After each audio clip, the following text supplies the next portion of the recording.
وأحسن منك لم تر قط عيني وأجمل منك لم تلد النساء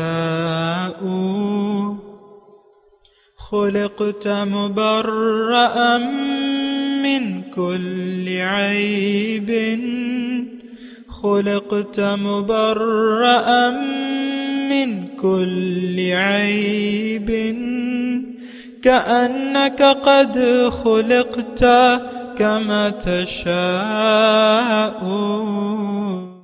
كتاب أنزلناه إليك مبارك ليدبروا آياته وليتذكر أولو الألباب. یہ کتاب برکت والی ہے جسے ہم نے آپ کی طرف نازل فرمایا ہے تاکہ دانش مند لوگ اس کی آیتوں میں غور و فکر کریں اور نصیحت حاصل کریں. اللهم صل على سيدنا محمد وعلى آل سيدنا محمد بعدد كل ذرة مئة ألف مرة. سامعین و ناظرین اکرام، السلام علیکم ورحمۃ اللہ وبرکاتہ. سامعین اکرام، سورہ بقرہ درس نمبر 196 آیت نمبر 254 حصہ اول. آج کا موضوع کیا ہمارے معبود ایک سے زیادہ ہیں؟ اس کے ساتھ آج کے سبق کا آغاز کرتے ہیں. سب سے پہلے گزشتہ سبق کا اعادہ ہوگا. اعوذ باللہ من الشیطان الرجیم. پناہ مانگتا ہوں میں اللہ کی شیطان مردود سے. بسم اللہ الرحمن الرحیم. شروع اللہ کے نام سے جو بڑا مہربان نہایت رحم والا ہے.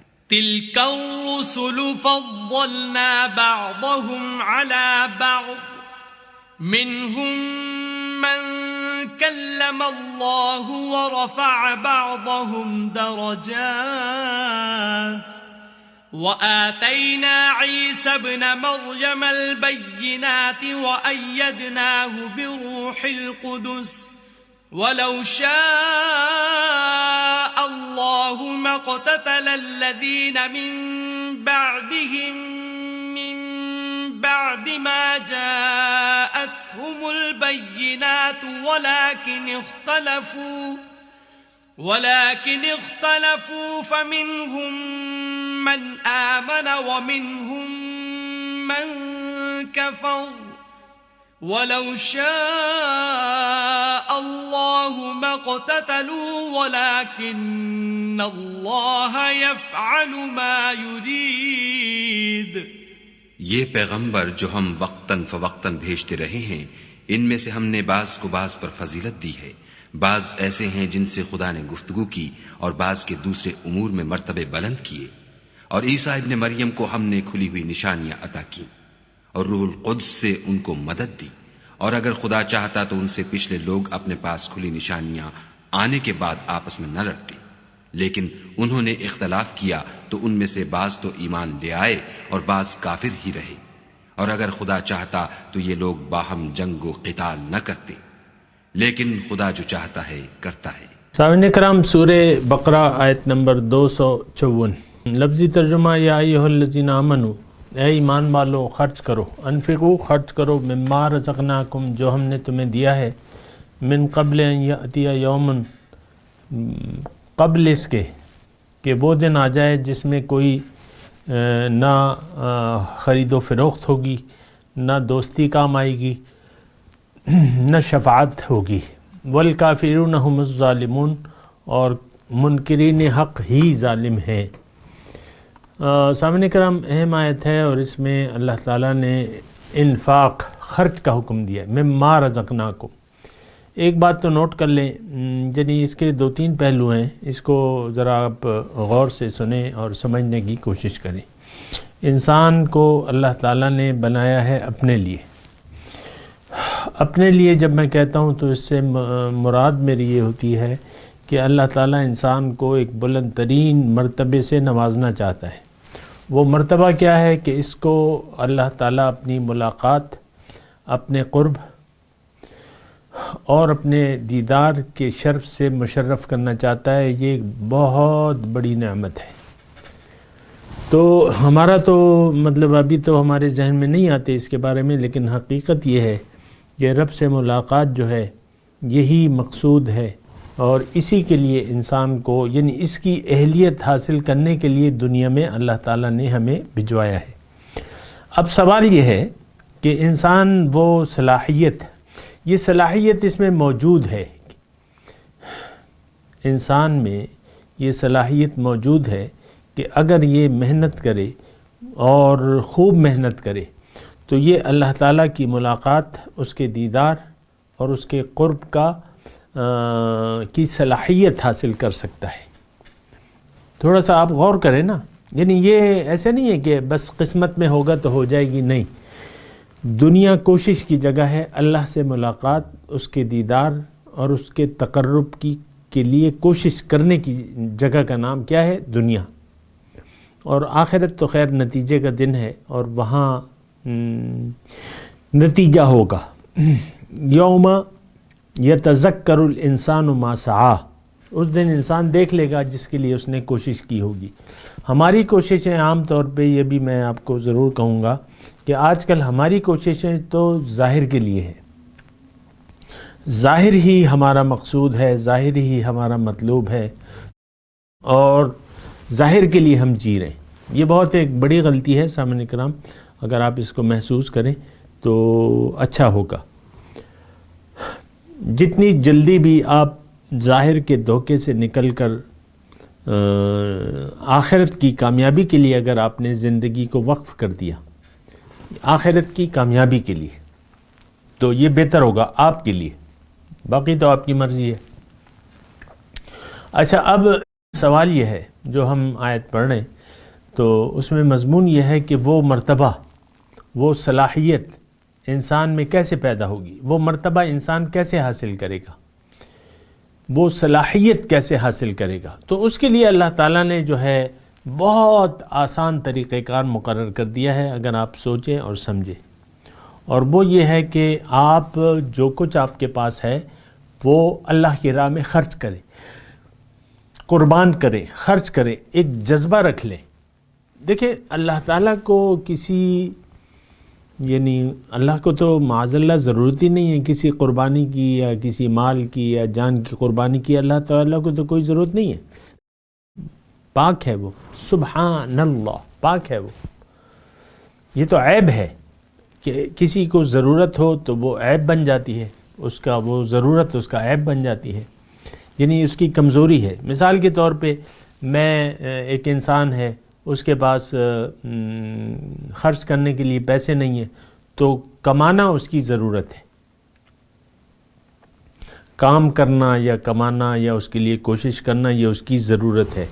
لیکن اگر اب یہ ضرورت تو ایک عیب ہے، اللہ تعالیٰ تو ہر عیب سے پاک ہے، سبحان اللہ، اللہ ہر عیب سے پاک ہے۔ یہ بات نوٹ کر لیں اور یقین کریں، اللہ کو ہماری کوئی ضرورت نہیں ہے، نہ ہماری عبادتوں کی کوئی ضرورت ہے، نہ قربانی کی، نہ جان کی، نہ مال کی۔ یعنی اگر ہم کچھ کرتے ہیں تو یہ اپنے لیے کرتے ہیں۔ ہر انسان کوئی اچھا اگر کرتا ہے یا کوئی قربانی کرتا ہے، مال و جان کا خرچ کرتا ہے، تو یہ اس کے اپنے لیے ہے۔ اور یہ تو اللہ تعالیٰ نے واضح طور پہ بتایا ہے کہ ان احسنتم احسنتم لانفسکم، اگر تم کوئی نیکی کرتے ہو تو وہ تم اپنے لیے کرو گے، وَإِنْ أَسَأْتُمْ فَلَهَا، اور اگر کوئی برائی کرو گے تو وہ اس کا نتیجہ بھی تمہیں بھگتنا پڑے گا۔ اللہ تعالیٰ نے ہمیں واضح طور پہ کہہ دیا ہے۔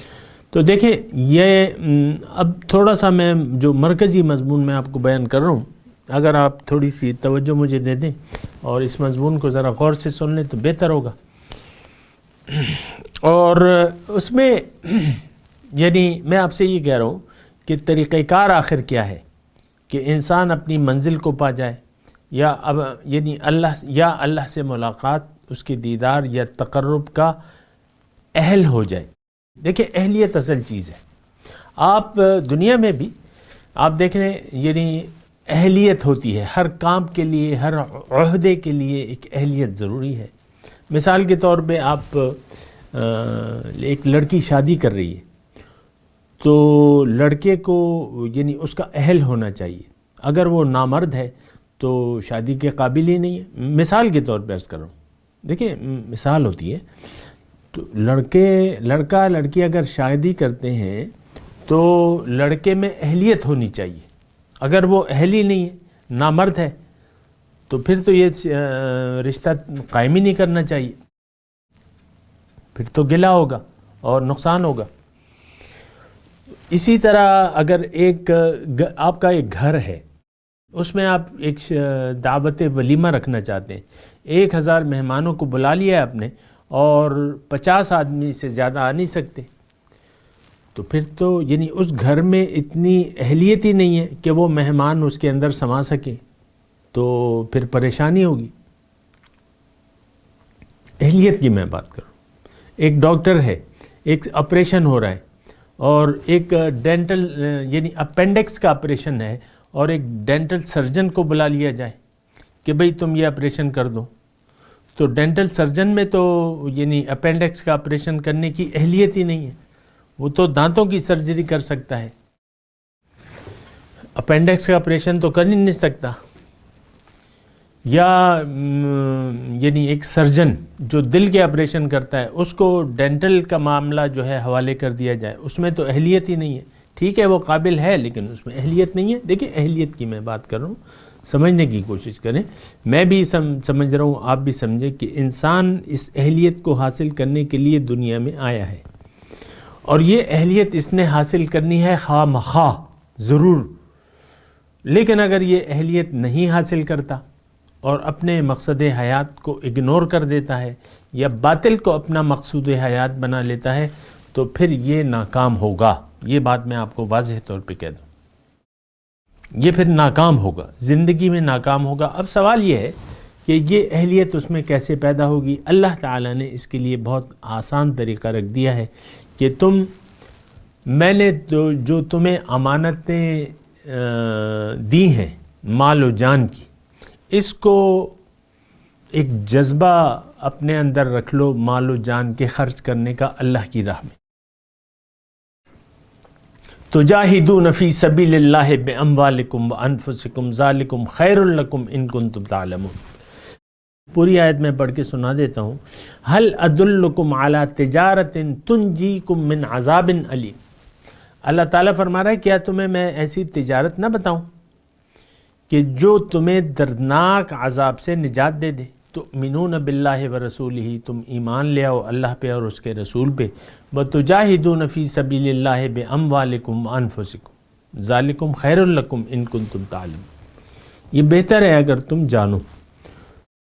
تؤمنون باللہ ورسولہ وتجاہدون فی سبیل اللہ باموالکم وانفسکم ذالکم خیر لکم ان کنتم تعلمون. دیکھیں پورا اللہ تعالیٰ کی توفیق سے میں آپ کو پورا حساب کتاب بتا رہا ہوں, مقصد بھی بتا رہا ہوں اور حاصل کرنے کا ذریعہ میں کیا بتا رہا ہوں یہ تو اللہ تعالیٰ بتا رہے ہیں. میری صرف زبان ہے وہ استعمال ہو رہی ہے, اللہ کا شکر ہے. تو بات یہ ہے کہ یہ دیکھیں انسان اہل ہے اللہ کی ملاقات, اس کے دیدار اور اس کے تقرب کا. ایک بات یہ نوٹ کر لیں, باقی کوئی مخلوق جو ہے اہل نہیں ہے. اب باقی تو لاکھوں مخلوقات ہیں اللہ تعالیٰ کی, سورج چاند ستارے ہیں یا جانداروں میں آپ دیکھ لیں بہت سی مخلوقات ہیں, لیکن وہ کوئی بھی ان میں سے اہل نہیں ہے. ان کا یہاں حساب کتاب بے باک ہونا ہے, لیکن ہمارا حساب جو ہے وہ روز قیامت ہے.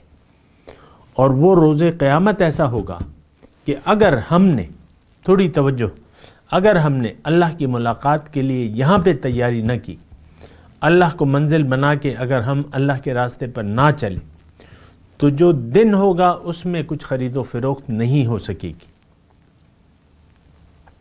یعنی جو نتیجے کا دن آئے گا, جو یوم الجزا ہے, اچھے یا برے نتیجے کا دن ہے, تو اس میں ایک تو خرید و فروخت نہیں ہوگی.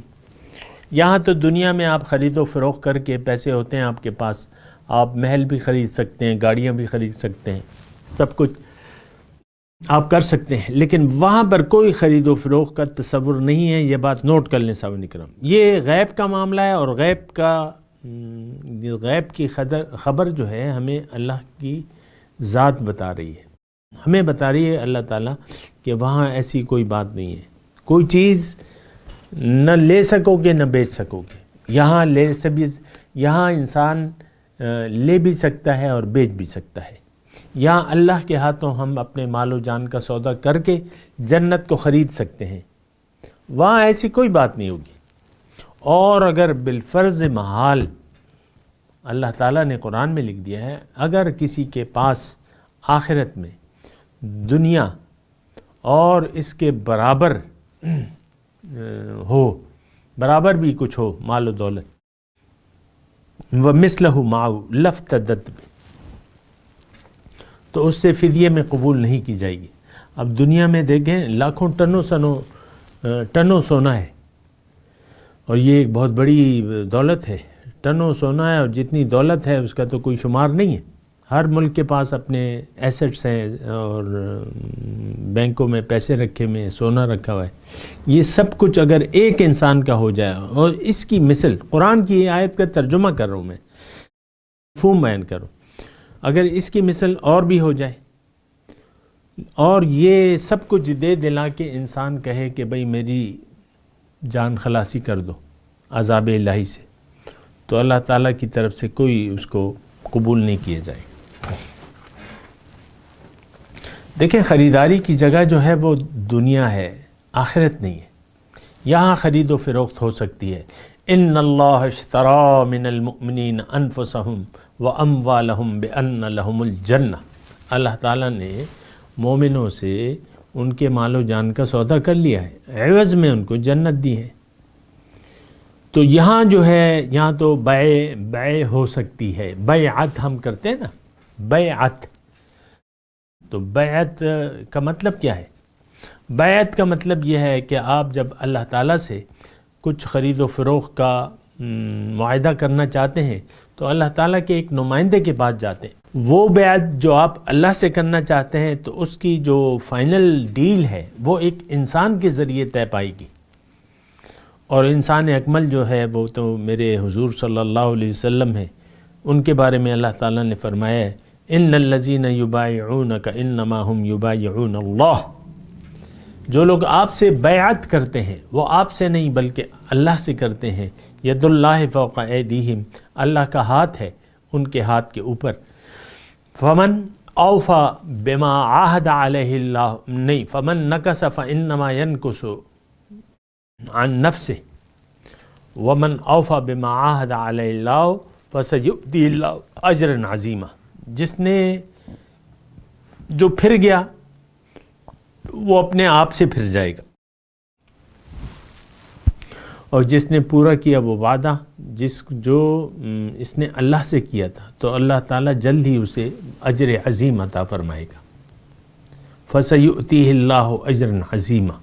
تو بہرحال سامعین اکرام، دنیا میں خرید و فروخت ہو سکتا ہے، دنیا میں اللہ تعالیٰ نے انسان کو کچھ چیزیں دے کر، بطور امانت کچھ چیزیں دے کر اس کو ایسٹ کی شکل میں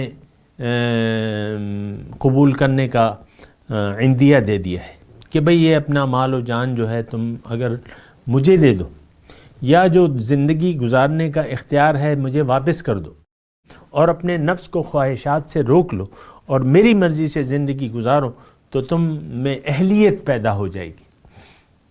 بہت مختصر اور بہت کامل بات کر رہا ہوں میں، اللہ تعالیٰ کی توفیق سے، اور اللہ تعالیٰ ہی ہے جس نے یہ طریقہ کار ہمیں بتائے ہیں۔ تو اس آیت نمبر 254 میں اللہ تعالیٰ نے اسی خرید و فروخت کی بنا اللہ تعالیٰ ہمیں کہہ رہا ہے کہ بھئی تم یہ مال و جان کا سودا مجھ سے کر لو، جو کچھ میں نے تمہیں دیا ہے اس میں تم مجھے واپس کر دو، اور جب بوقت ضرورت تم مال و جان کو بطور امانت سمجھ کے اور میرا سمجھ کے اللہ کی راہ میں اس کو خرچ کیا کرو تو تم میں وہ اہلیت پیدا ہو جائے گی۔ اگر تم ایسا نہیں کرو گے تو حق بات تو یہی ہے کہ یہ ایک سودا ہے، اگر تم کرتے ہو مجھ سے تو یہ تو حق ہے، اور اگر تم ایسا کرنے کے لیے تیار نہیں ہو یعنی جو مال و جان کا اختیار میں نے تمہیں دیا ہے، اگر وہ تم مجھ پر بیچنے کے لیے تیار نہیں ہو یا اس میں اپنا اختیار چھوڑنے کے لیے تیار نہیں ہو، اور ان دونوں مال اور اولاد کو، مال و جان کو اگر تم اپنی مرضی سے خرچ کرنے کے ارادہ رکھتے ہو، یا زندگی تم اپنی مرضی سے گزارنا چاہتے ہو میری مرضی کے علاوہ، تو تم تو انکار کر رہے ہو حق سے۔ حق یہ ہے کہ اپنے مال و جان کا سودا اللہ سے کر لو، اور پھر یہ اختیار اپنا حوالے کر دو اللہ کے، اور پھر اللہ کی مرضی سے جیو۔ اگر تم اللہ کی مرضی سے جینے کا ارادہ کر کے اللہ کی رسول کے طریقے کے مطابق زندگی گزارنا شروع کر دو گے تو تم پھر مومن ہو، اور مومن کے لیے جنت ہے۔ تم متقی ہو، اور متقی کو اللہ تعالیٰ اپنے قرب الہی سے نوازے گا، اپنے قرب سے نوازے گا۔ تو یہاں لفظ ہے والکافرون هم الظالمون کے الفاظ ہیں سامنے کا، کافر۔ تھوڑا سا اگر آپ غور کریں، توجہ کریں، آیات کا آغاز کیسے ہوا ہے؟ یا ایھا الذین آمنو، اے ایمان والو۔ اور پھر اگر یہ تقاضا تم نہیں پورا کر دے تو اس کا مطلب تم تو انکار حق کر رہے ہو، اور اگر تم نے حق کو قبول کرنے سے انکار کیا تو پھر تم ظالم ہو، اور ظالم کا ٹھکانہ جو ہے وہ دوزخ ہے۔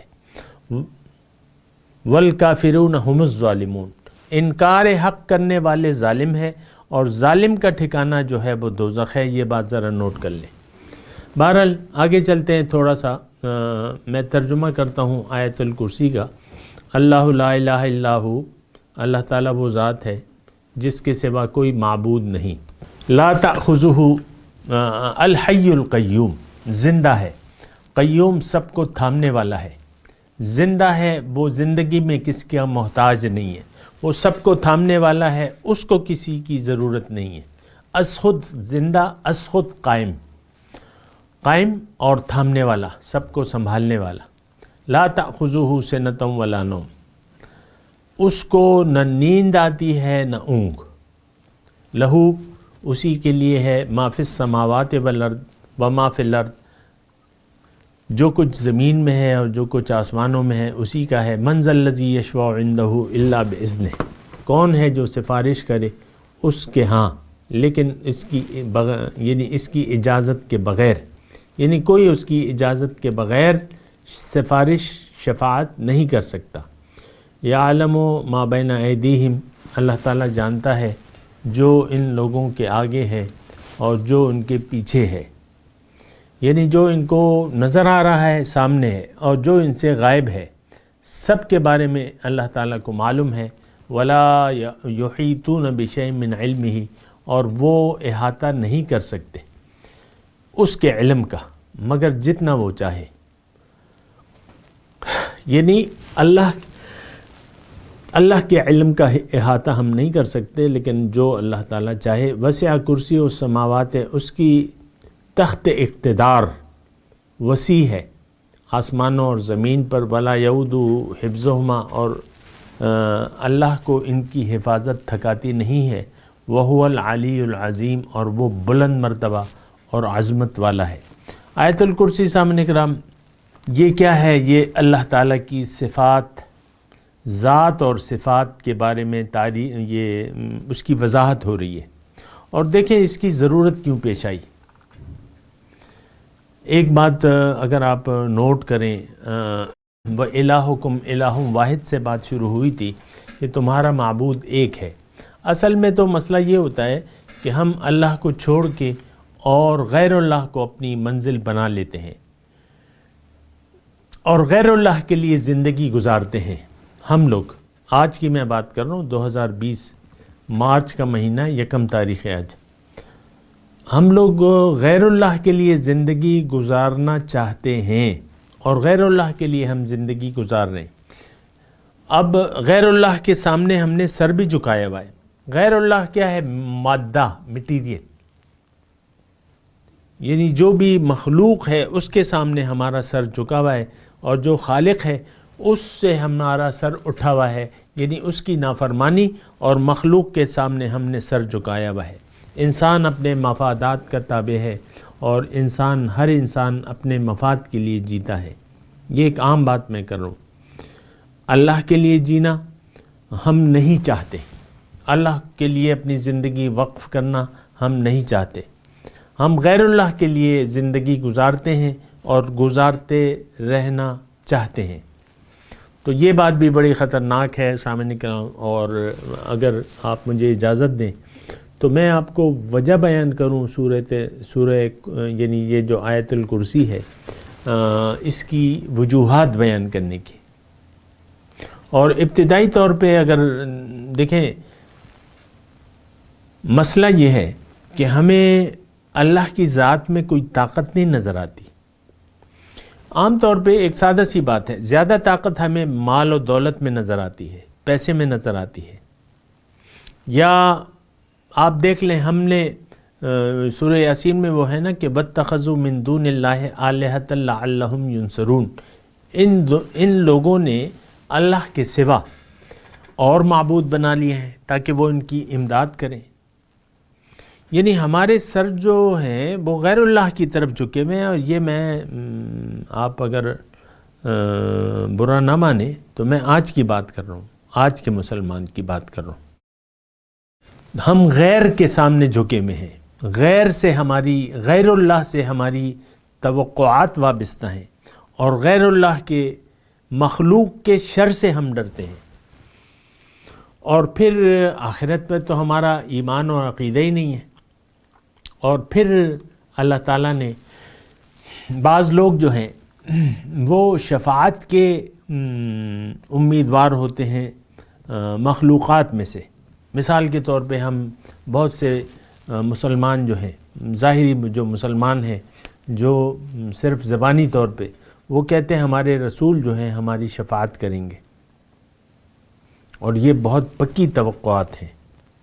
تو ایسا اگر ہے تو یہ بات جو ہے یہ صحیح ہے کہ حضور صلی اللہ علیہ وسلم شفاعت کریں گے مومن گناہگاروں کی، لیکن یعنی ان لوگوں کی جنہوں نے رسول کی دعوت کو قبول کر لیا، اللہ تعالیٰ پر ایمان لے آئے، آخرت پر ان کا عقیدہ تھا اور قرآن ان کا دستور تھا۔ ان سے اگر کوئی غلطیاں ہو جاتی ہیں تو اللہ کے رسول جو ہیں، بلکہ اللہ تعالیٰ رسول کو اجازت دے گا کہ آپ ان لوگوں کے لیے خیر شفاعت کریں۔ یہ لوگ میری رحمت کے بہرحال امیدوار تھے، اور یہ میں ہی ان کا معبود واحد تھا۔ لیکن ہماری مثال تو بہت بری مثال ہے، ہمارا معبود تو اللہ نہیں ہے۔ اگر آپ یعنی سچی بات مجھ سے سننا چاہتے ہیں، ہم تو غیر اللہ کے پرستار ہیں، خواہشات نفس ہمارا معبود ہے۔ ہم نے شیطان کو اپنا خدا بنا لیا ہے، خدا کا مطلب الہ بنا لیا ہے، الہ کا مطلب جس کی آپ بات مان رہے ہیں۔ شیطانی وسوسے خیالات، اس کو ہم قبول کرتے ہیں، غیر اللہ سے توقعات رکھتے ہیں، اور غیر اللہ کی محبت میں جیتے ہیں۔ آپ دیکھ لیں، آپ اپنی محبتوں کو دیکھ لیں کہ آپ اپنی محبتیں جو ہیں کس طریقے سے وہ کرتے ہیں۔ تو بہرحال یہ اس کی بات جو ہے اگر آپ ذہن میں رکھیں تو اس کے بارے میں مزید بھی اللہ تعالیٰ کی توفیق سے میں بات کروں گا۔ اس وقت جو ہے میں تلاوت کرتا ہوں، میرے ساتھ دہرائیے۔ اعوذ باللہ من الشیطان الرجیم، بسم اللہ الرحمن الرحیم۔ یا ایہا الذین آمنوا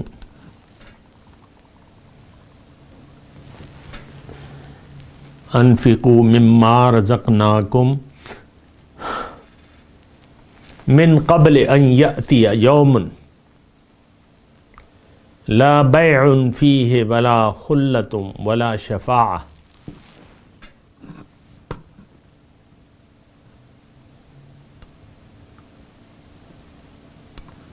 والکافرون هم الظالمون۔ اللہ لا الہ الا ہو الحی القیوم لا تأخذه سنة ولا نوم له ما في السماوات وما في الأرض من ذا الذي يشفع عنده إلا بإذنه يعلم ما بين أيديهم وما خلفهم ولا يحيطون بشيء من علمه إلا بما شاء وسع كرسيه السماوات والأرض ولا يؤوده حفظهما وهو العلي العظيم۔ ترجمہ سنا دیں۔ یا ایھا الذین آمنوا، اے ایمان والو، انفقوا مما رزقناکم،